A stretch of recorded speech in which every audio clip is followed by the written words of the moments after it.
Hey everyone, in today's video I'm going to show you how to connect USB flash drive to iPhone 17 Pro or Pro Max. I'm easily connect this. At first take a USB cable, card reader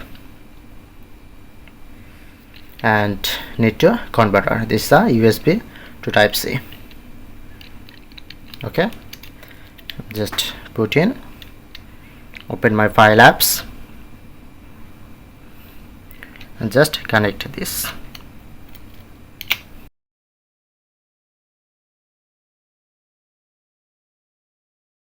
So look here, now successfully connect this.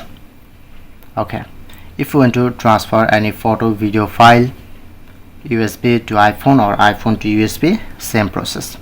Like I'm transfer USB to iPhone. Select any folder or I'm select this image. Long press, need to copy.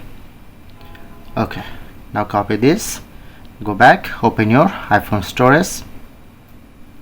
If you want to create new folder or just paste here, long press to paste. Now successfully transfer this. So that's it.